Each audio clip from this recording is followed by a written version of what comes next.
আবু তালহা রাদিয়াল্লাহু তাআলা আনহু উনি করলেনটা কি, উনাকে আল্লাহ মহান রব্বুল আলামিন একটা সন্তান দিয়েছিলেন।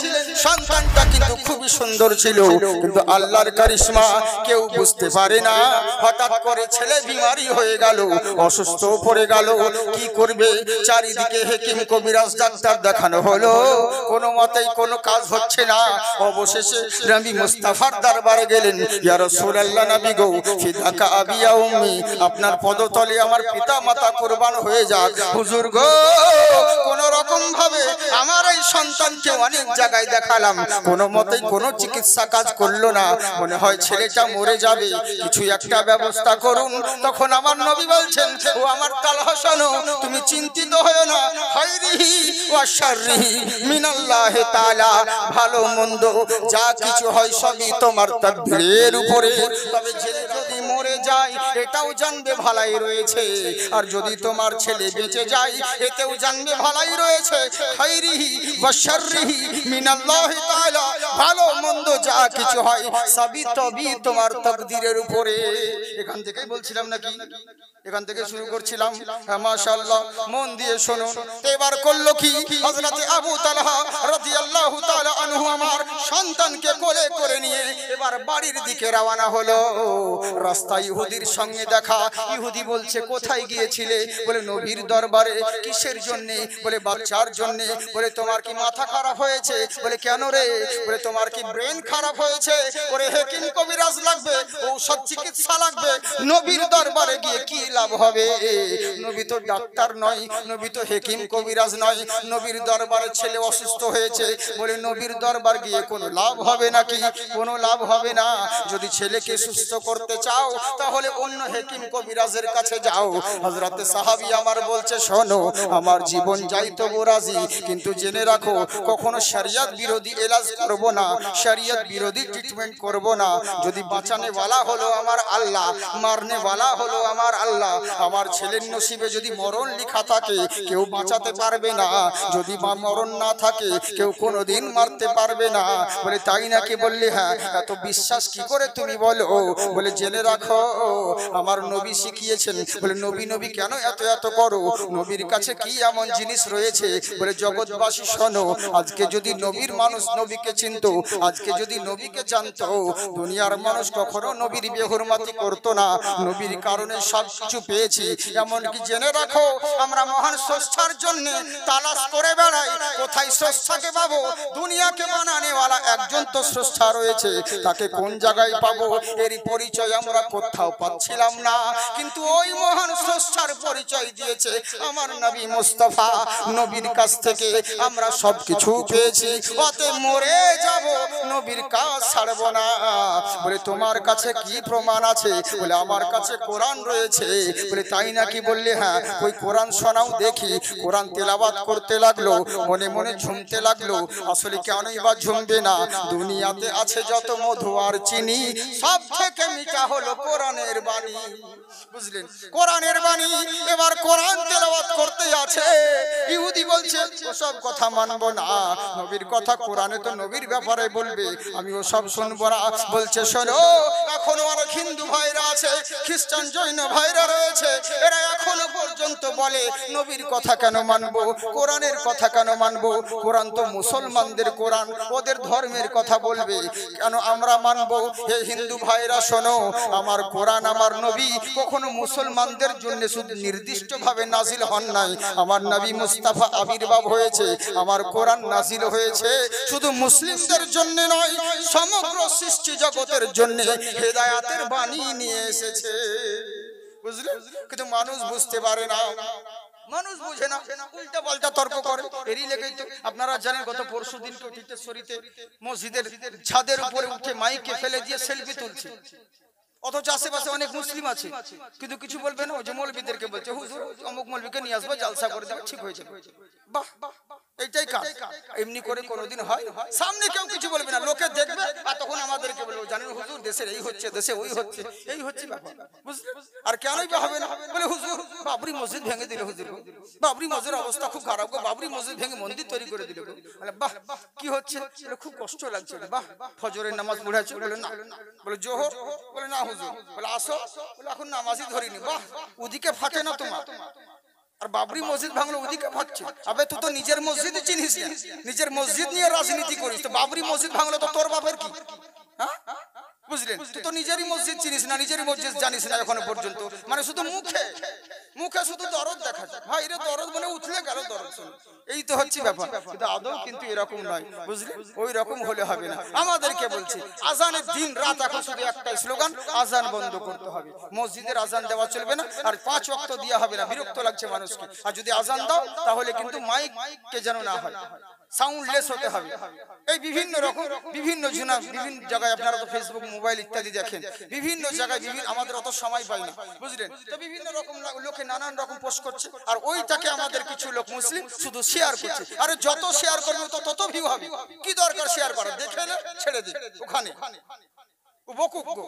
যখনই আপনি বিরোধিতা করবেন তাহলে তো ওই আমাকে এখন 10 জনা গালি দিচ্ছে তাই বলে ওকে আমি গালি দিতে যাবো? তাহলে এতে আমার ওয়েট থাকবে না তো। কারণ যখন আমি ওকে আরেকটা প্রতিবাদ করতে যাবো, ঘুরিয়ে আরেকটা গালি দিবে, দরকার নাই, কিচ্ছু বলিস না, চুপ থাক। কত গালি দিবে ও এমনিতে বন্ধ হয়ে যাবে, বুঝলেন? এই হচ্ছে ব্যাপার। তো ইসলামের বিরুদ্ধে কথা বলছে বলুক গো, তাতে তোমার কি? কিন্তু ওগুলোকে শেয়ার করছে আর এই করছে বিভিন্ন রকম নিয়ে। 100 জন ছিল, এখন দেখছি 1 লাখ ভিউ হয়ে গেল 1 ঘন্টাতে। কেন? ওই যে ওকে শেয়ার করছে, ওকে শেয়ার করছে, আর ওরা তো ওটাই চাইছে যে করুক, মানুষের কাছে পৌঁছাক। কিন্তু এই হচ্ছে পরিস্থিতি, বুঝলেন? কিন্তু আজকে যদি ওরা জানতো আজানের ব্যথা, ইসলামের কথা, তাহলে কোনোদিন কোনো মানুষকে বিরোধিতা করতো না। আসলে কি জানেন, আমাদের মুসলমানরা যদি মৌলবি একটা ভুল করে, অনেক লোক আছে ভুল ধরে দেওয়ার, কিন্তু ওদের মধ্যে সবাইকে শিখায় না তো। কারণ পুজো একমাত্র ব্রাহ্মণ যে হবে সেই করতে পারবে, অন্যজন করতে পারবে না, বুঝলেন? এখন পৃষ্ঠা উল্টে দিলে পড়তে পড়তে কেউ কিছু ধরতে পারবে না, বলবে না, ওরা জানবে। এখন সোশ্যাল মিডিয়া হয়েছে বলে মানুষ এখন জানতে শিখেছে, না এরা তো আগে তো কিছুই শিখাতো না, এরই লেগে। কিন্তু এরাদেরকে বলবো, আমার হিন্দু ভাই সনাতন ভাইরা, তোমাদের ধর্মগ্রন্থ পড়ো, তাহলে তোমরা জ্ঞান পাবে। কোনো মোল্লার কথা শুনে লাভ নেই, পণ্ডিতের কথা শুনে লাভ নেই, উল্টো পাল্টা তোমাকে বোঝাচ্ছে। কিন্তু জেনে রাখো, আমার আজানের কথা কত সুন্দর বলা হয়েছে। কি? ওম অন্তিম মহারিষি উচ্চারণ পধারিত সর্বেষ্টমী ভূনারা, পৃথিবীর বুকে এমন একজন অন্তিম মহারিষি জন্মগ্রহণ করবে যিনি প্রত্যেকটা মানুষকে উচ্চারণ পর শান্তি, উচ্চ স্বরে উচ্চ আওয়াজে শান্তি, কল্যাণের জন্য ডাক দিবে, শান্তির জন্য ডাক দিবে। আমরা মসজিদে বলি হাইয়া আলাস সালাহ, হাইয়া আলাল ফালাহ, এসো নামাজের দিকে, এসো কল্যাণের দিকে। তাই বলছে শোনো, ওই অন্তিম মহারিষি পৃথিবীর বুকে আগমন হবে, প্রত্যেকটা মানুষকে উচ্চারণ উচ্চ স্বরে কল্যাণের জন্য ডাক দিবে, উচ্চ স্বরে কল্যাণের জন্য ডাক দিবে। উনার ডাকে যদি তোমরা সাড়া দিতে পারো, তাহলে জেনে রাখো সব জায়গায় মঙ্গলময় হবে। আর যদি মনে করো নিজের মন মতন চলবো, যা ইচ্ছে তাই করব, ক্ষমতার জোরে মানুষকে মানুষ বলে মানবো না, একে ওকে কতল করে বেড়াবো, ভাবছো মরে যাব, শ্মশানে পুড়িয়ে দিবে, কেসা খতম হয়ে যাবে, রাম রাম সত্য হে বলে শ্মশানে পুড়িয়ে দিবে, কেসা খতম হয়ে যাবে, এটা কি ভেবে নিয়েছো? আরে তোমার ভুল ধারণা। জ্ঞামরূপম অতি ভয়ঙ্কর। জেনে রাখো, পৃথিবীর বুকে কিঞ্চিত পরিমাণ যদি অন্যায় করে থাকো, মরে যাওয়ার পরে শ্মশানে পড়িয়ে তুমি পরিত্রাণ পাবে না, তোমার জন্য ভয়ঙ্কর শাস্তির ব্যবস্থা একদিন হবে, অতি ভয়ঙ্কর। জেনে রাখো, তোমার জন্য ভয়ঙ্কর শাস্তির ব্যবস্থা করা হবে। আমাদের মুসলমানরাও ভাবে আমরা যা ইচ্ছে তাই করব, মৌলবি জানাজা পড়িয়ে দিবে আর একবার কলমা পড়িয়ে দিবে, বাস বাস মরার সময় শুধু কলমা পড়ে নিব। কিন্তু তোর কলমা বের হবে কোনো গ্যারান্টি আছে নাকি? সারা জিন্দগি হরেক মাল 6.5 টাকা বিক্রি করে বেড়াই, আর ওদের পিছনে দৌড়ে বেড়াই। ওকে ইমাম সাহেব বলছে, ভাই অনেক দিন হয়ে গেল, বয়স হলো, এখন তো নামাজ ধরো। বলে কি করবো হুজুর? নামাজ পড়ে মরার সময় শুধু কলমা পড়ে নিব, জান্নাতে চলে যাবে। বলে ঠিক আছে। হঠাৎ একদিন অসুস্থ হয়ে গেল, মৃত্যু সজ্জায় শুয়ে আছে, মৌলবিকে ডেকে আনা হলো, বলে হুজুর কলমা পড়ান। এবার বলছে, বলেন চাচা কলমা বলেন একবার, লা ইলাহা ইল্লাল্লাহ মুহাম্মাদুর রাসূলুল্লাহ। ও বেটা বলছে হরেক মাল 6.5 টাকা, বুঝলেন? মানে ওর যে ওইদিকে বলে তো সারা জিন্দগি, তোর মুখে গিয়ে লাস্টে বেলা ওই বের হবে, বুঝলেন? এই হচ্ছে ব্যাপার, বুঝলেন? মানুষের চেয়ে আমাদের অবস্থা ওরকম, যা ইচ্ছে তাই করে বেড়াবো, মরার সময় মাটি দিয়ে দিবে, কবর দিয়ে দিবে, আর তারপরে আমরা সোজা জান্নাতে চলে যাব। বাপের জান্নাত পেয়েছো?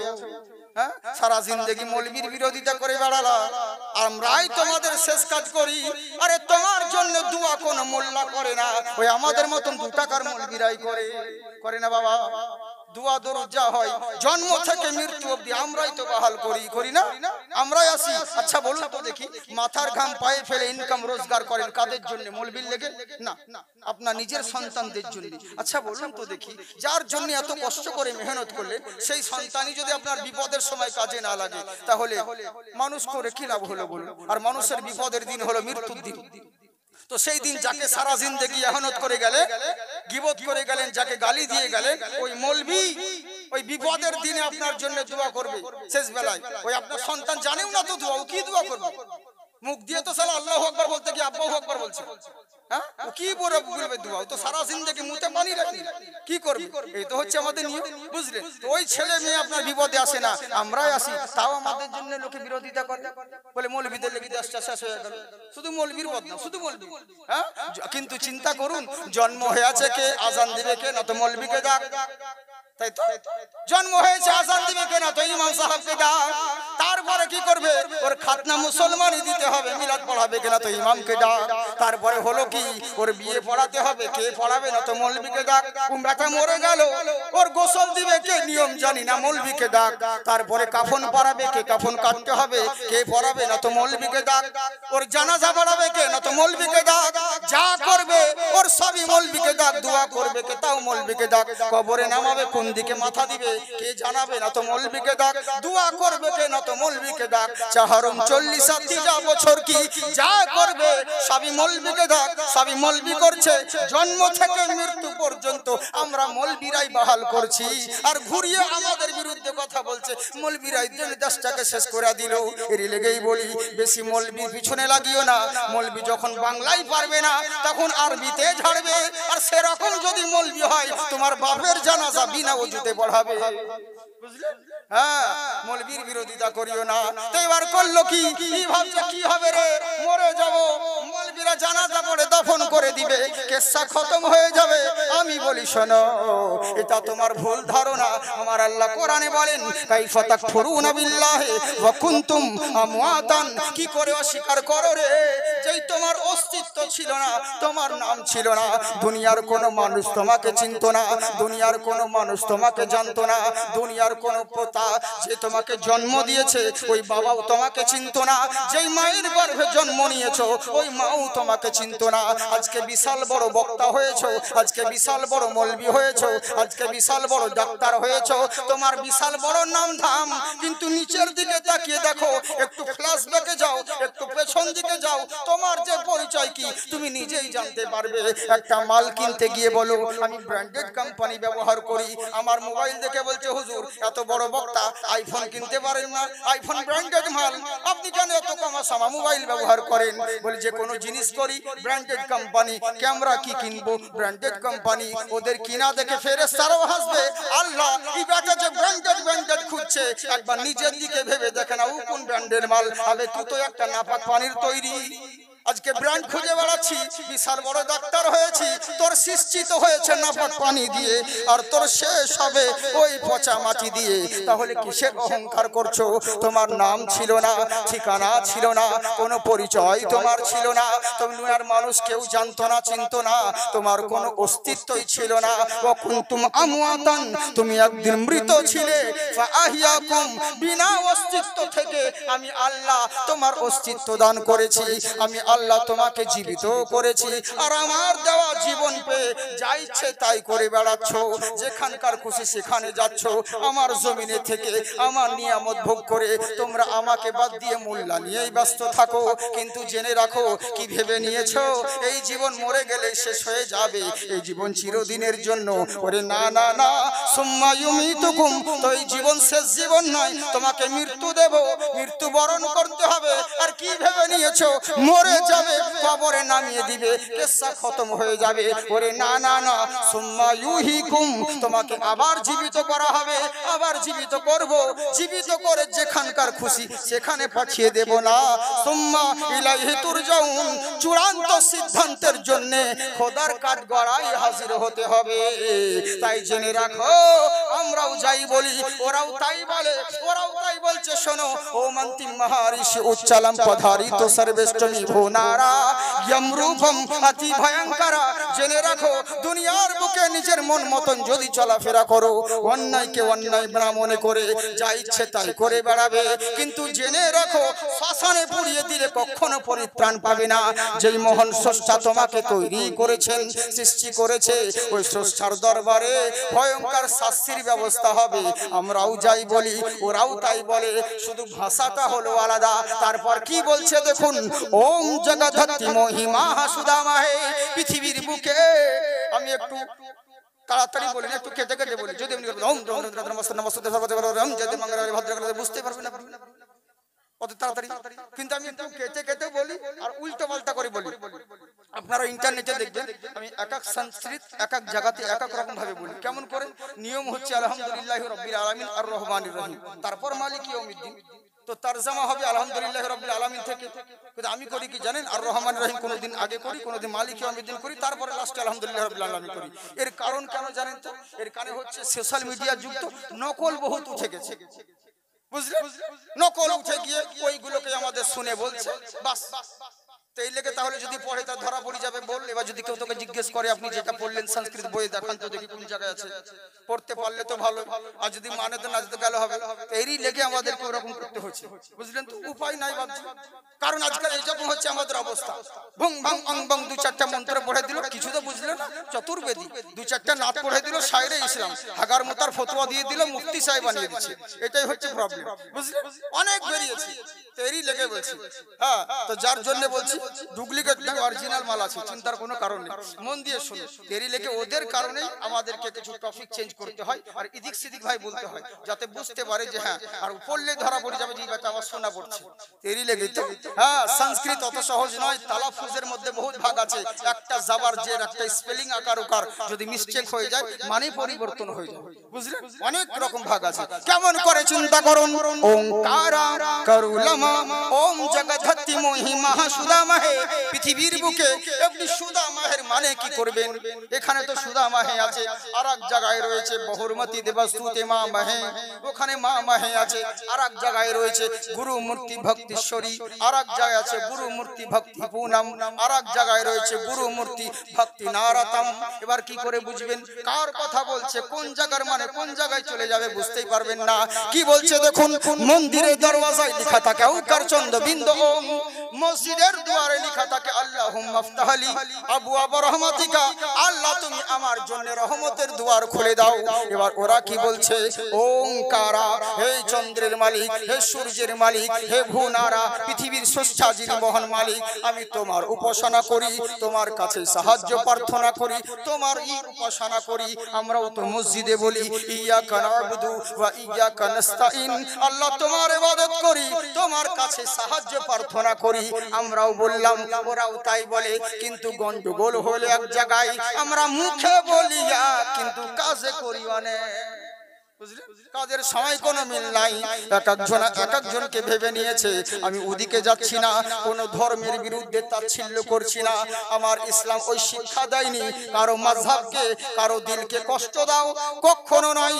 আমি কোনো ধর্মকে ছোট করে বলছি না, তবে ধর্ম বলতে একটাই, যার নাম হলো ইসলাম, বুঝলেন? পৃথিবীর বুকে ধর্ম কেবলমাত্র একটা, যার নাম হলো ইসলাম। বাকি যত রয়েছে আমি কাউকে আঘাত করে কথা বলবো না, শুধু এটুকুই বলবো আমার ধর্মের যে সৌন্দর্যটা সেটা শুধু তুলে ধরা কাজ, কাউকে গালি দেওয়া কাজ নয়। ওংকারা শ্রীরাম রমোহে মহালক্ষ্মী দয়ামতি ওং সমস্তুতে। পৃথিবীর বুকে শ্রীরামচন্দ্র বলো, শ্রীকৃষ্ণ বলো, শ্রীলক্ষণ বলো, ইনারা সবাই মহামানব, মহান দেবতা। আমি ওনাদের বিরুদ্ধে কথা বলতে যাব না, কি দরকার ভাই? ওনারা তো মহামানব, মহান দেবতা, কিন্তু তর্ক হলো এক জায়গায়। ওনারা মহান দেবতা, মহামানব, আমরাও স্বীকার করি, কিন্তু সৃষ্টিকর্তা স্বীকার করি না। উনি সৃষ্টিকর্তা হতে পারে না, কারণ পৃথিবীর সৃষ্টিকর্তা কেবলমাত্র এক আল্লাহ, যার দ্বিতীয় কোনো কেউ নেই। বলে তাই নাকি? বললে হ্যাঁ। বলে কেমন করে মানবো? বলে জেনে রাখো ওংকারা, সর্বেষ্টমী বহুর্মতি দেবাস্তুতে।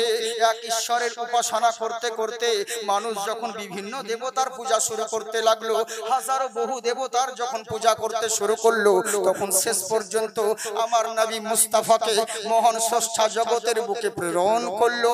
মা মাহে, আসলে মা মাহে নয়, মুহাম্মাদাকে মা মাহে শর্টকাটে বলা হয়েছে। ওই নবী মুস্তাফাকে পৃথিবীর বুকে আগমন করা হলো। ভূমণ্ডলী যুগে যুগে যথা যন্তরম সর্বেষ্টমী ভূনারতম। পৃথিবীর বুকে জগতের জন্য মহান স্রষ্টার তরফ থেকে একজন করে যুগে যুগে একটা করে মহামানব বাঁচতে থাকে, যিনি সবার চাইতে সেরা, সবার চাইতে উজ্জ্বল, সবার চাইতে আলা। ওই নবী মুস্তাফাকে আগমন করা হলো। উনি এসে জগৎকে শিক্ষা দিলেন, এই জগতের সৃষ্টিকর্তা তোমরা মন দিয়ে শোনো, ইয়াকাম্মা বিরহাম্মা দ্বিতীয় নাস্তি, সবাইকে বাদ দাও, এক ঈশ্বরের এক ব্রহ্মার পূজা করো। ভূমণ্ডলকে যিনি বানিয়েছেন তিনি একটাই ঈশ্বর, একটাই মহান স্রষ্টা, যার কোনো দ্বিতীয় কেউ নেই। বলে তুমি কে? বলে আমি কে? পুরো মূর্তি ভক্তেশ্বরী। আমি স্রষ্টা নয়, কিন্তু স্রষ্টার তরফ থেকে মহামানব হয়ে এসেছি। বলে তাই নাকি? বললে জেনে রাখো আমি হলাম নবী, আমার আল্লাহ হলো এক, যার দ্বিতীয় কেউ নেই। আমার নবী হলো দ্বিতীয়, যার তৃতীয় কেউ নেই। বুঝলে? আল্লাহর শরীক যেমন কেউ নাই, নবীর সানিও তেমন কেউ নাই। তাই হে বৎসরা, নবীকে যদি মানতে পারো মহান স্রষ্টার সান্নিধ্য পাবে। অনেক লোক বলে ও কথা মানবো না, বলে মানতে হবে না, কোনো ব্যাপার নেই, কিন্তু জেনে রাখো জীবন চরিত্র যদি নবী মুস্তাফার সঙ্গে মিলাতে পারো, এখানেও কামিয়াব হবে, ওখানেও লাভবান হবে। তাই আমার আবু তালহা বলছে, শোনো, জীবন যতদিন বেঁচে থাকবো কোনোদিন নবীর দরবার ছাড়বো না। বাচ্চাকে কোলে করে নিয়ে যখন বাড়ির দিকে রওনা হয়ে গেল, বিবি জিজ্ঞাসা করে, স্বামী গো কোথা থেকে এলে? বলে নবীর দরবার থেকে। বলে তাই নাকি? বললে হ্যাঁ। নবী আমার কি বললো? আমার ছেলে সুস্থ হবে না মরে যাবে। তখন আবু তালহা বলছে, বিবি রে তুমি চিন্তিত হয় না। বলে কেন চিন্তিত হব না? বলে জেনে রাখো আমার আল্লাহ এক একজনকে এক এক রকম পরীক্ষা করে। ইন্নামা আমওয়ালুকুম ওয়াল আওলাদুকুম আন যিকরিল্লাহ। আমার আল্লাহ বলেন আমি পরীক্ষা করে দেখব তুমি আমাকে ভালোবাসো না তোমার সন্তানকে ভালোবাসো, তুমি আমাকে ভালোবাসো না তোমার সংসারকে বেশি ভালোবাসো। যদি আমাকে বেশি ভালোবাসো, হাইয়া আলাস সালাহ, আমার ডাকে সাড়া দিয়ে দিবে। ধান লাগা আর হবে না, আলু লাগা আর হবে না, ধান কাটা আর হবে না, চাষ করা আর হবে না, আমার জিকিরের মধ্যে শামিল হবে। তুমি কি ভেবে নিয়েছো ফিসাওয়ারি না তো আমি না ভালো ফসল লাগিয়েছো? তুমি কি ভেবে নিয়েছো ফসল লাগিয়েছি ভালো টাকা পাবো, ভালো ইনকাম হবে? আমার আল্লাহ বলে, বান্দারে তোমার ফসলও হবে, তোমার ইনকামও হবে, টাকা ভালো পাবে। ওয়াল মারিজান ভূতান, এমন বিমারি তোমার হবে ওই জমের টাকা, চাষের টাকা বিমারির পেছনে চলে যাবে, কোনো কাজে লাগবে না। একবার কি ভেবে দেখেছো তুমি যে চাষটা করো, তুমি যে চাষ করো, ওই চাষটা হয় কেমন করে? ধান লাগাও আর মাল লাগাও, যেটুকু লাগাও না কেন এগুলো হয় কেমন করে? সবই আমার নিয়ামত। তুমি যে আম খাচ্ছ, লিচু খাচ্ছ, কাঁঠাল খাচ্ছ, ওইগুলো হয় কি করে? আমটা যখন সরু থাকে, ছোট থাকে, ওটা তো টক থাকে, কামড়ালে পরে দাঁতে চোখে জল চলে আসে, টক থাকে, কিন্তু কিছুদিন পরে ওই আম আবার মিষ্টি কেমন করে হয়? আমার আল্লাহ বলে, বান্দারে ওয়া আনজালনা মিনাল মুসিরাতি মাআন সাজ্জাজা, আমি আসমান হইতে মুষলধারায় পানি বর্ষণ করি। ওই পানির ফোঁটা যখন কাঁঠালের গায়ে লাগে, কাঁঠালের টক কেটে দিয়ে মিষ্টিতে পরিণত করি। ওই পানির ফোঁটা আমের গায়ে লাগে, আমের পোকা লাগে না, আমের টক কেটে গিয়ে মিষ্টিতে পরিণত করি। এগুলো সবই আমার নিয়ামত। আমার নিয়ামত খাও, আন যিকরিল্লাহ, আমার জিকিরের মধ্যে এসো। একবার যদি বলো উদউনি আস্তাজিব লাকুম, মাবুদ গো আমার প্রার্থনা তুমি কবুল করো। আমার আল্লাহ বলেন, লা তাকনাতু মির রাহমাতিল্লাহ, আমার রহমত থেকে কেউ বঞ্চিত নয়। জেনে রাখো সারা দিন কর্ম করার পরে রাত্রি বেলায় ঘুমানোর সময় কোন বান্দা বান্দি যদি আমাকে আল্লাহ বলে ঘুমায়, আমি রব্বুল আলামিন আহকামুল হাকিমিন সারা রাত্রি ওই বান্দা বান্দির রহমতের ফেরেশতা দ্বারা আমি আল্লাহ হেফাজত করব। বুঝলে? কিন্তু আমার আল্লাহ বলে, বান্দারে আমি তোমাদেরকে তোমাদেরকে নানান রকম ভাবে পরীক্ষা করব। বলে তাই নাকি? বললে হ্যাঁ। তাই আমার আবু তালহা বলছে বিবি রে, সবই আল্লাহর পরীক্ষা, তুমি চিন্তা করো না, আমার ছেলে মরে গেলে দুঃখ করবে না, আর আমার ছেলে যদি বেঁচে যায় তাহলে টেনশন করবে না, যেটা করবে আমার আল্লাহ সেটা ভালোর জন্য করবে। ভালো করবে না বাবা? হ্যাঁ, মন দিয়ে শুনুন। সামনে পারবো না ছেড়ে দেবো বলেন? বলবো? আপনাদের বিরক্ত লাগে না? দিনটা শুনে মোবাইলে তো শুনে নাকি? হ্যাঁ, আসলে কি জানেন, আমি একটু আলাদা ধরনের বলবো, মানে আমি এসব পছন্দ করি না। আজ অব্দি এমন কোনো বক্তা নেই যে যার চ্যানেল নেই নিজস্ব পার্সোনাল। প্রত্যেক জায়গায় জালসাতে লোক থাকে, সব থাকে, কিন্তু একজন আমি হলাম যার অ্যাকাউন্ট নেই আর যার চ্যানেল নেই। কেন বলেন তো? ভালো লাগে না। কারণ সোশ্যাল মিডিয়া আলা হযরত কেন নিষেধ করেছিলেন এখন বুঝতে পারছি। কেন বলেন তো? কারণ এতে যতদিন থাকবে আপনি মরে যাবেন, কিন্তু তাও দেখবেন কিছু লোক আছে তারপরে গাইল দিবে, বুঝলেন? আপনার ভিডিওকে কাটছাট করে এদিক সেদিক করবে বিভিন্ন জনা, এই লেগে। তা আমার কোনো চ্যানেল নেই। ইউটিউবে বা ফেসবুকে আমাদের প্রোগ্রাম বহুত পাবেন, কিন্তু আমাদের কোনো পার্সোনাল কোনো ই নেই। এই যে বিভিন্ন জনা ধরেন আসে, এদের করে নেই, করে বাস থাক। অনেক জন আমাকে বলে, আমার দরকার নেই ভাই, কি দরকার? হ্যাঁ, আর আমি পেশাগত ওরকম বক্তাও নেই, প্রত্যেক দিন আমি প্রোগ্রামও করি না, বুঝলেন? অত লোভীও না যে প্রত্যেক দিন আমাকে যেতে হবে এখানে ওখানে, ওরকম নয়। মন হলো গেলাম, একটা মাঝে মধ্যে সব জায়গায় নেই। তো কথা হচ্ছে কি, মন দিয়ে শুনুন বাবজি। এই যে ইউটিউব রয়েছে, বহুত কথা বলতাম কিন্তু বলতে পারছি না। কেন জানেন তো? কারণ আমার বাড়ি যাওয়ার আগে এগুলো পৌঁছে যাবে নিচে, বুঝলেন? দেখা গেল যে শেষ বেলায় আমার হাতে বাঁশ দিয়ে দিল আর ঠাকুরকে ধরিয়ে দিল, জাকির চতুর্বেদী দাঁড়িয়াপুরে এসে ফাটাইন দিল, বাঁশ দিয়ে দিল। তবে পরে যে বাঁশ আমি খাবো সেটা দেখ, বুঝলেন? এই হচ্ছে ব্যাপার। আর আজকাল এগুলো লজ্জা লাগে। জালসা হচ্ছে, তোড়ফাড় করে দিল, স্টেজকে কাঁপিয়ে দিল। আবে বক্তায় জ্বরে কাঁপছিল দেখ ভয়ে, আর বলছে স্টেজ কাঁপিয়ে দিল।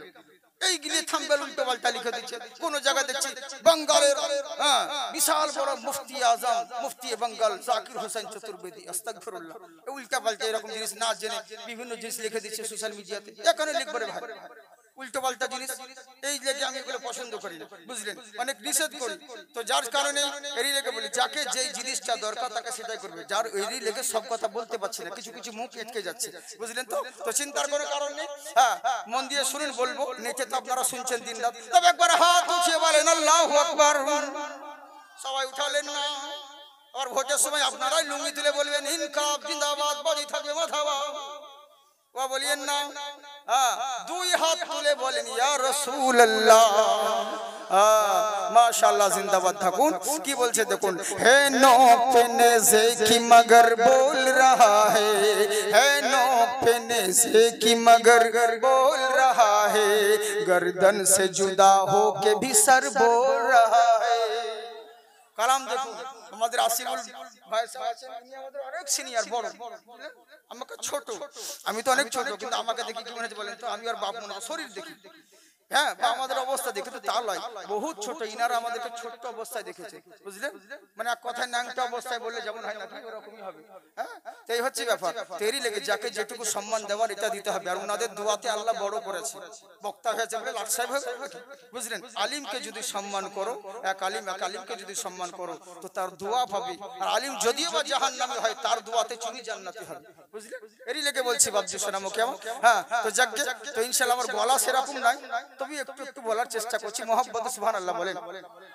নোট না দিলে ভোট তো দিবেন। কত সুন্দর কালাম দেখুন, है नो पेने से की मगर बोल रहा है नो पेने से की मगर बोल रहा है, गर्दन से जुदा हो के भी सर बोल रहा है, गर्दन से जुदा हो के भी सर बोल रहा है। यूं पेड़ बुलाने से भी बोला नहीं करते, यूं पेड़ बुलाने से भी बोला नहीं करते, सरकार बुलाए तो शजर बोल रहा है, सरकार बुलाए तो शजर बोल रहा है, गर्दन से जुदा हो के भी सर बोल रहा है। ताय हमारे नबी मुस्तफा মুস্তাফা বলেন বিবি রে তুমি চিন্তিত হইও না। এবার করলো কি আল্লাহর কি কুদরত, ওদিকে হযরতে আবু তালহা রাদিয়াল্লাহু তাআলা আনহু উনি বাচ্চা রেখে বাইরে দিকে যেমন ব্যবসার দিকে কর্মর জন্য যেমন রওনা হয়েছে, আল্লাহর কুদরত ওদিকে মালাকুল মউত ইসরাইল ফেরেশতা তার বাড়ি এসে তার বাচ্চার জান কবজ করে নিয়ে চলেছে। বুঝেছেন? এদিকে বাপ গেল বাইরে আর এদিকে মালাকুল মউত ঢুকে গেছে। আচ্ছা আপনারাই বলুন, ফির মালাকুল মউতকে কি কোনোদিন রোকা যায়? রুখতে পারবেন না ভাই, যেখানেই থাকুন না কেন কোনদিন মালাকুল মউতকে রুখতে পারবেন না। তাহলে একটা কথা শুনুন, হাদিস শুনুন। হযরতে দাউদ আলাইহিস সালামকে মহান আল্লাহ এত বুদ্ধি দিয়েছিলেন, এত বিদ্যা দিয়েছিলেন, উনি বুদ্ধির জোরে একটা বিশাল বড় বাসা তৈরি করেছিলেন, বাসভবন তৈরি করেছিলেন। ওই বাসার মধ্যে একটা মানুষ তো দূরের কথা, একটা পিঁপড়ের ঢোকার ক্ষমতা নাই, এত সুন্দর করে বাসভবনটা তৈরি করেছিলেন। উনি যখন বাইরে যেতেন তালা মেরে যেতেন, আবার ভেতরে প্রবেশ করলে তালা খুলে প্রবেশ করতেন, একটা পিঁপড়ের ঢোকার ক্ষমতা নাই। হঠাৎ একদিন বাইরে সফরে গিয়েছে, সফর থেকে এসে দেখছে ঘরটা করলো কি কিছুদিন পরে ওই ঘর বাসাটাকে তালা মেরে খুলে যেমন ভেতরে প্রবেশ করা, দেখছে বাসার ভিতরে একটা বিশাল বড় আল্লাহর বান্দা শুয়ে আছে। বান্দা শুয়ে আছে, বলে আসসালামু আলাইকুম। ওয়া আলাইকুম আসসালাম। মানান্তা তুমি কে? তখন সেই বান্দা বলছে হুজুর বলেন তো আমি কে হতে পারি, বলেন তো আমি কে? বলে তুমি কে? বলে হ্যাঁ। হযরতে দাউদ আলাইহিস সালাম চক্ষু বন্ধ করলেন, বন্ধ করার কিছুক্ষণ পরে বলছে আমি তোমাকে চিনে নিয়েছি। হাজার হলে আল্লাহর নবী তো সাধারণ মানুষ তো নয়, আল্লাহ রাসূল। দাউদ আলাইহিস সালাম বলছে আমি তোমাকে চিনে নিয়েছি। বলে বলেন তো হুজুর আমি কে? আমি কে? কি করে চিনলেন? বলে তুমি আর অন্য কেউ নয়, তুমি হলে জান কবজ করা ফেরেশতা ইসরাইল আলাইহিস সালাম। বলে হুজুর আপনি চিনলেন কেমন করে, জানলেন কেমন করে? বলে এরই লেগেই চিনতে পারলাম, আরে আমি এমন ভাবে বাসা তৈরি করেছি যেখানে একটা পিঁপড়ের ঢোকার ক্ষমতা নাই, আর তোমার মতন বান্দা আমার বাসায় শুয়ে আছে, তার মানে তুমি ইসরাইল ছাড়া অন্য কেউ হতে পারো না। আল্লাহ কোরআনে বলেন আইনামা তাকুনু ইউদরিকুমুল মাউত ফালাউ কুনতুম ফি বুরুজিম মুশাইয়াদা, লোহার পিঞ্জরার ভিতরে যদি লুকিয়ে থাকো মৃত্যু থেকে কখনো রেহাই পাবে না। যেমন রাজা তার ছেলেকে বলেছিল, গণকে বলেছিল তোমার ছেলের মৃত্যু হবে একটা পোকার কামড়ে, তখন রাজা চিন্তা করলো আমি এত বড় রাজপ্রাসাদ জোগাই, আমার ছেলেকে বাইরে বের হতে দিব না।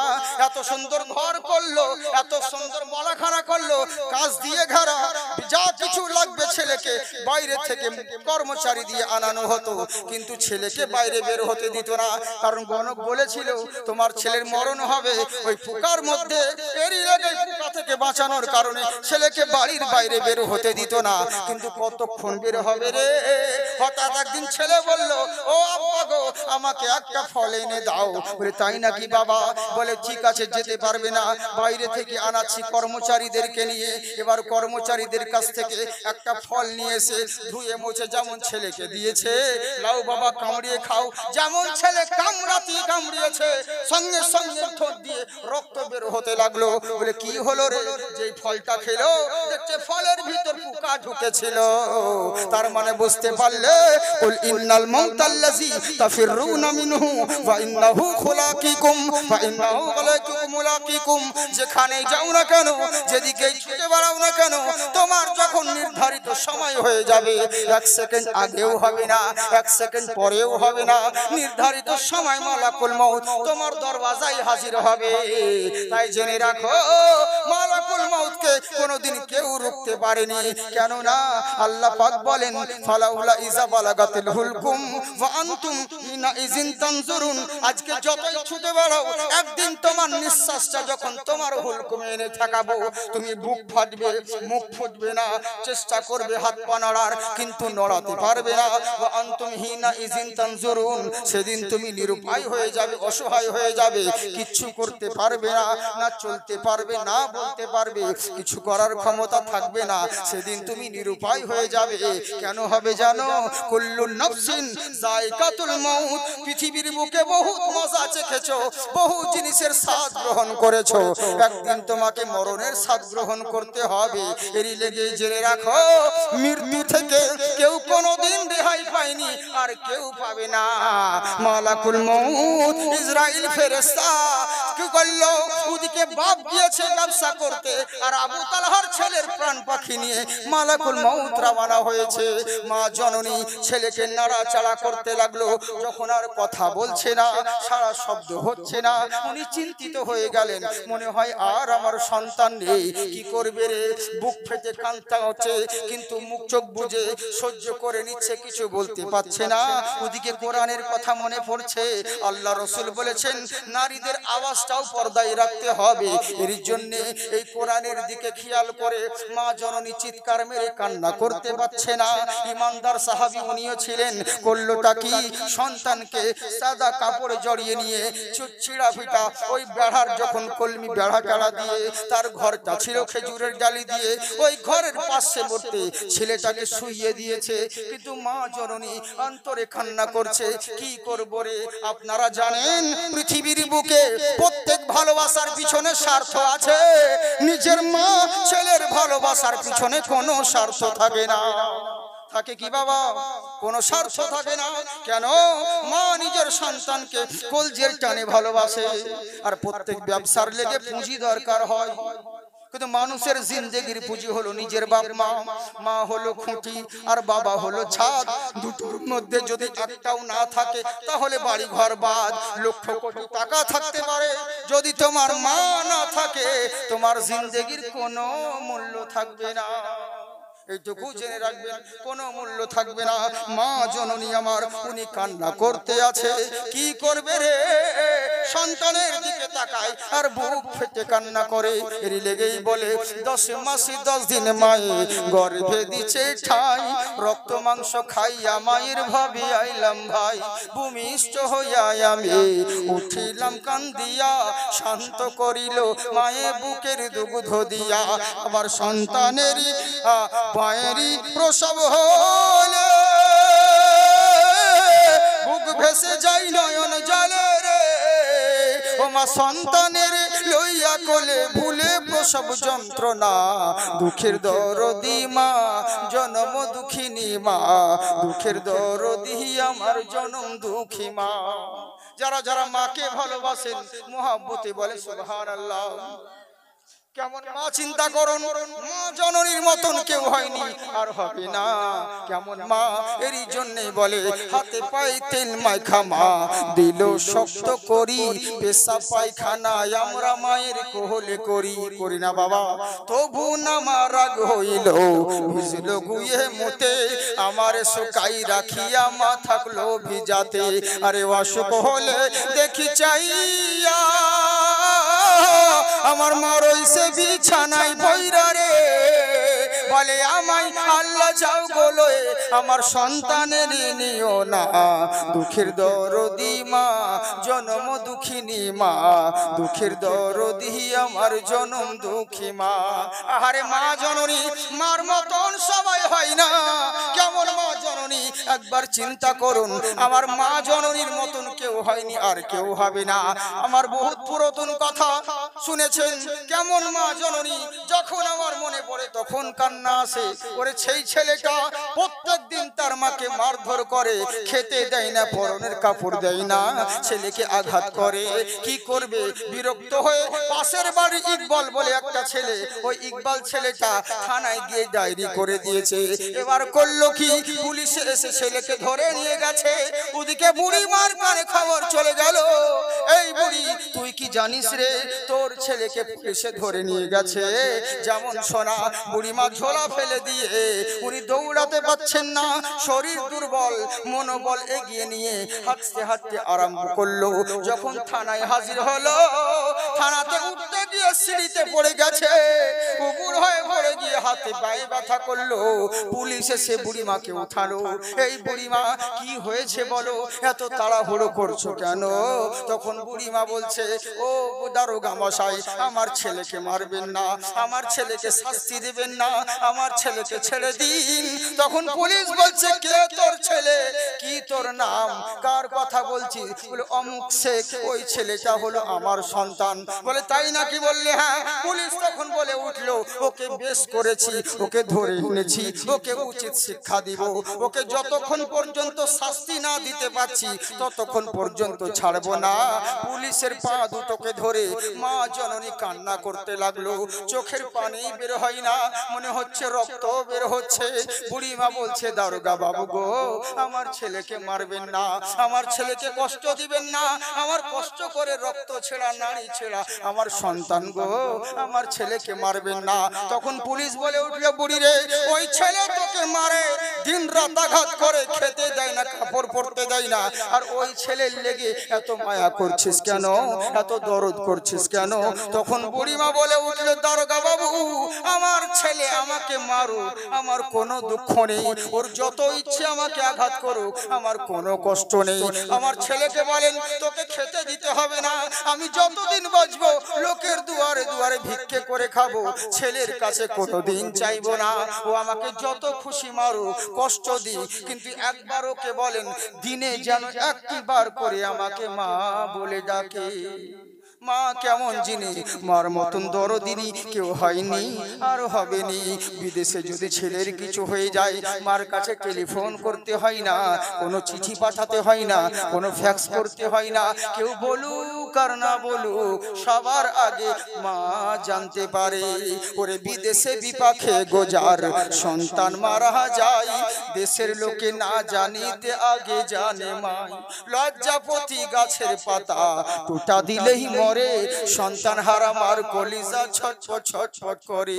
কারো অন্ধ আতুর ল্যাংড়া খোড়া হইলে কারো ছেলে, ভোলা ঝাড়া মাই আপন টান দিয়া লয় কোলে।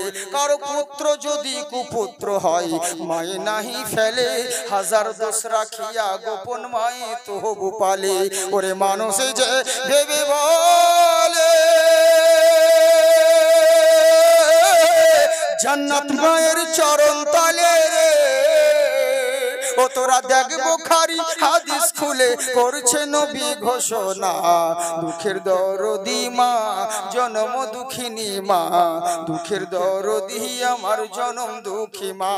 তাই মা জননী আমার সন্তানকে ধরে কান্না করে পাশের রুমে শুইয়ে দিল, স্বামীর অপেক্ষা করতে আছে। আল্লাহ আল্লাহ, এবার সন্ধ্যে হয়ে গেল। হযরতে আবু তালহা যখন বাসায় ফেরত আছেন, দরওয়াজার বাইরে থেকে বলছে, আসসালামু আলাইকুম। ওয়া আলাইকুম আসসালাম। উনি দরওয়াজা খুলে দিলেন। দরওয়াজা খোলার পরে স্বামী জিজ্ঞাসা করে, বিবি রে, আমার সন্তান কেমন আছে? বলে, এখন ভালো আছে আলহামদুলিল্লাহ। বলে, তাই নাকি? বললে, হ্যাঁ। বলে, কই দেখি? বলে, এখন ছেলে আরাম করছেন, এখন দেখতে পাবেন না। বলে, তাই নাকি? বলে, এখন গোসল করে নেন। গোসল করে নেওয়া হলো, ওনার সামনে খাবার বেড়ে দিয়েছেন, খাবার খেয়ে নিল। খেয়ে নেওয়ার পরে এবার বিবি বলছে, স্বামী গো, চলুন ঘুমিয়ে পড়ি। বলে, ঠিক আছে। সারাদিন ক্লান্ত হয়েছিলেন, ইনি করলেনটা কি? বিছানার মধ্যে ঘুমিয়ে পড়লেন। মহান আল্লাহ বলেন, যুজ্জিনা লিন-নাসি হুব্বুশ শাহাওয়াতি মিনান নিসা। মার বুকে বাবা আর বাবার বুকে মা, এটাও হচ্ছে মহান আল্লাহর কুদরত। স্বামী আর স্ত্রী দুজনেই একে অপরের সঙ্গে করলো কি? সেই রাত্রিতে উনাদের যখন মিলন সংস্পর্শ হলো, সকাল হয়ে গেছে, স্বামী আর স্ত্রী দুজন মিলে গোসল করে নিলেন। গোসল করার পরে এবার স্বামীকে জিজ্ঞাসা করে, বিবি কেমন? মা চিন্তা করুন। মা জননী বললে, স্বামী গো, একটা কথা বলবো। বলে, বলুন, কি বলতে আছেন? বলে, আর বলবেন না স্বামী। আচ্ছা, একটা কথা উত্তর দিন। বলে, বলো, কি বলছো? বলে, যদি 10 টাকা 10 দিরহাম আপনার কাছে কেউ আমানত রেখে যায়, কিছুদিন পরে ওই আমানত যদি সে আবার ফেরত নিয়ে চলে যায়, আপনি কি দুঃখ পাবেন? আপনি কি কষ্ট পাবেন? বলে, না না, কেন কষ্ট পাবো? যার আমানত সে নিয়ে গেলে তো আমার বোঝা হালকা হবে, আমি কিসের কষ্ট পাবো? এতে আনন্দ হবে। বলে, স্বামী গো, দুঃখ করবেন না, আমার গর্ভে মহান আল্লাহ একটা সন্তান দিয়েছিলেন, কিন্তু আল্লাহ দিয়েছিলেন আমানত। ওই আল্লাহ দিয়েছিলেন, আবার আল্লাহ নিয়ে নিয়েছে, এতে কি আপনি দুঃখ করবেন? বলে, কখন হয়েছে? বলে, আপনি যখন যান সকাল বেলায়, তখন আমার মালাকুল মাউত ফেরেশতা এসে আমার ছেলের রূহ কবজ করে নিয়ে চলে চলে গেছে। কি করবে? বিবির কথা শোনা মাত্র মনে হচ্ছে পাঁজরের হাড় ভেঙে গেল। কথা বলতে পারছেন না, বুক ফাটছে কিন্তু মুখটা ফুটছে না। কি করব রে? ওই সন্তানকে কোলে করে নিয়ে নবীর দরবারে চলে গেল। নবীর দরবারে গিয়ে বলছে, ইয়া রাসূলুল্লাহ, নবী গো। বলে কি বলো? বলল, হুজুর, আমার এই সন্তানকে অনেকজন বলেছিল, শোনো রে, অমুক এক জায়গায় হেকিম রয়েছে, কবিরাজ রয়েছে, তার কাছে গেলে তোমার ছেলে সুস্থ হবে। কিন্তু নবীর কথা শুনতে গিয়ে তার কাছে আমি যাইনি। আমার কাছে নবী বেশি প্রিয়। হুজুর গো, আমার ছেলে আল্লাহ মরণ লিখেছিলেন, তাই তো মৃত্যুবরণ করে দিল। আমার ছেলের জন্য দোয়া করেন। তখন আমার নবী মুচকি হেসে বললেন, আবু তালহা, চিন্তা করো না, তুমি দুঃখ করো না। মহান রব্বুল আলামিন আজকের রাত্রিতে তোমরা স্বামী স্ত্রীতে মিলন ঘটিয়েছো, সহবাস করেছো, একটা সন্তান নিয়েছে, তো কি আছে? মহান রব্বুল আলামিন তোমার স্ত্রীর গর্ভে আজকের রাত্রের ওসিলাতে নামি দামি মানি গুণী আবারও একটা সন্তান জন্ম দিবে। সুবহানাল্লাহ বলে, চিন্তা করো না, আমার আল্লাহ যা করে ভালোর জন্য করে। সাহাবী শিক্ষা দিলেন, জগৎবাসী শোনো, নিজের সন্তান চাইতে, নিজের বাপ মা চাইতে, আত্মীয় স্বজন চাইতে আগে নবীকে ভালোবাসো। যারা নবীকে ভালোবাসলো, নবীর পায়রাবি করলো, তারা যেন আল্লাহকে পেয়ে গেল। আল্লাহকে পাওয়ার জন্য অন্য কোনো রাস্তা নেই। আল্লাহকে পেতে হলে নবী মুস্তাফার রাস্তা তলব করতে হবে। এবার বলুন, বক্তব্য কি স্টার্ট হবে? শুরু করব? আগে বলবো না ছেড়ে দেবো? বলবো। কারা কারা শুনবেন হাত উঠান। বাহ, 5 জন ব্যক্তি নাই, খোদার ঘর মসজিদের জন্য মাত্র 2000 করে টাকা দিবেন। মাত্র 2000 করে 5 জন ব্যক্তি। দেখুন, একটা কথা বলি, আমরা হচ্ছে অন্য ধরনের বক্তা, আপনারা নেটে শুনেছেন বা বিভিন্ন রকম, যা নিবেন সবই পাবেন। কিন্তু পরিস্থিতি অনুযায়ী যদি রাত 12টার পরে স্টেজে দেয়, মাহফিলে যেমন লোক থাকবে সেরকম ওয়াজ করতে হয়। যদি রাত 2টোর পর দেয় তো সেরকম ওয়াজ করি, প্রথম দিকে দিলে সেরকম ওয়াজ করি। আর যদি কালেকশন হয় তাহলে তো সেরকম ওয়াজই হয় না, ওই রকম বলতে হয়। না হলে যে কয়জন থাকবে লুঙ্গি তুলি পালাবে, বুঝলেন তো? এরই লেগে তাই বলে এটা ভাবিয়েন না। অনেক মানুষ বলে বিভিন্ন রকম, অনেক সময় আমাদেরকে বহুত রকম কাজ করতে হয়, এই লেগে কিছু কিছু মানুষ দুঃখ করে। কত পরশুদিন প্রোগ্রামে মাদ্রাসার দস্তারবন্দি জলসা, বহুত ওলামা স্টেজে শুধু মৌলবীতেই ভর্তি। তো ওখানে আলিমানা তাকরির করছি, ইলমানা তাকরির, ইলমু সারফ নিয়ে তাকরির করছিলাম। হ্যাঁ, মানে একদম মাজদার গর্দান যা ছিল সব, শুধু কিতাবি আলোচনা হচ্ছিল। বাস স্টেজের আলিম গুলো চা খেতে পালাচ্ছে, তারপরে যারা পাবলিক এরা সাইডে বলে হবে, কেমন তোরা যে বুঝলি বিশাল বড় বক্তব্য নেই, তো ভালো শুনিবে, কেমন বলছে, এমনি বলাবলি করছে। আমার কানে তো আওয়াজ আসছে, আমি দেখলাম যে এখানে তো চলবে না। বাস যেমন ওদের পীরের সামনে মানকাবাত করতে লাগলাম, আর যেমন একটু ভাটিয়ালি এদিক সেদিক গল্প বলতে লেগেছি। কোথায় যে পাবলিক ছিল বাবা, জায়গা দেওয়া যায় না জানি। তখন এবার ওরা বলছে, জাকির সাহেব এরই জন্য তো আপনাকে ভালোবাসি, আপনার ট্যালেন্ট আছে। বলে কি? বলে সালা ভাঙা মাহফিলকে চাঙ্গা করে দিলেন আপনি। মানে বুঝতে পারছেন, ওখানে আমার ক্যালমা, মানে ভালো কথা বললে শুনবে না তো, এই হচ্ছে ব্যাপার। তো এরই লেগে মৌলবীদেরকে বললো, ক্ষমা চেয়ে নিলাম ভাই, তোমরা দুঃখ করিও না, তোমরা তো পয়সা দিবে না, দিবে ওরা, ওদেরকে খুশি করতে হবে, বুঝলে? তো এই হচ্ছে ব্যাপার। তো যাকগে, তো চিন্তার কোনো কারণ নেই। আমি আপনাদেরকে বলবো না, আমি কালেকশন বক্তা নই। কারণ বলুন তো, একসঙ্গে 2 নৌকায় পা দেওয়া যায় না, বুঝেছেন? তো এরই লেগে তো অন্যান্য বক্তাগণ কালেকশন করেন, আমার দ্বারা সেরকম হয় না। কিন্তু তবু ওই মসজিদের খাতিরে, আমার জন্য তো নয়, খোদার ঘর মসজিদের লেগে আপনাদেরকে বলবো, মসজিদের উন্নতি কল্পে জলসা ভাবছি, আপনাদেরই তো সব। অতএব এই আল্লাহর ঘরের জন্য আমাদের সকল যা কিছু নিয়ামত সবই আল্লাহই দিয়েছে, আল্লাহ দেয়নি বাবা? তো আল্লাহর ঘরের জন্য আপনাদেরকে গরদান দিতে দেব না, রক্ত দিতে বলবো না, সামান্য কিছু অর্থ মাল আপনাদেরকে দিতে বলবো, বেশি কিছু না, বুঝলেন? আর আমি ওরকম ভাবে বলতেও পারি না, মা গো, ভাই গো, খালা গো, ফুফু গো, দাও গো, হয় না, বুঝলেন? তো তবু আপনাদেরকে বলবো, চাইলে তো সবাই দেয়, না চাইলে কি দেয়? এরই জন্য বলছি 5 জন ব্যক্তি 5000 দিবেন, আপনাদের ব্যাপার। কিন্তু আমি চেয়েছি 5 জন ব্যক্তিকে শুধুমাত্র 2000 করে। নাই, যোগ্য বাবা, যোগ্য ছেলে এখানে, যোগ্য বাবার যোগ্য বেটা কেউ নাই এখানে, মাত্র 5 জন। এখানে একজন সুবহান, কি নাম? আতারুল দেওয়ান, নারে তাকবীর, নারে রিসালাত, আতারুল দেওয়ান সাহেব 2000 টাকা দাতা, 1000 টাকা দাতা, জিন্দাবাদ, কোনো ব্যাপার নেই। 2000 করে বললো শাহজাহান, শাহজাহান ভাই আমার এখানেতে ছিল, 2000 টাকা দেখো ছেড়ে দাঁড়াইলো। আমিনু আমিনু আল্লাহ আমিনু আমিন। তার মনের আশা পূর্ণ করো রব্বুল আলামিন, বলেন আল্লাহুম্মা আমিন। আর 4 জন আদিন, 5 জন বলেছি, 2000 করে একজন হয়েছে, আর 4 জন তাড়াতাড়ি যোগ্য বাবা যোগ্য ছেলে। লক্ষ্মী ভান্ডার তোমরা নাই? লক্ষ্মী ভান্ডার অনেক আছে এখানে। তোমাদের উপর যদি অবদান কোনো বক্তার কোনো মৌলবীর নাই, তোমাদের উপর যদি অবদান আসে তো জাকিরের আছে। কেন বলো তো?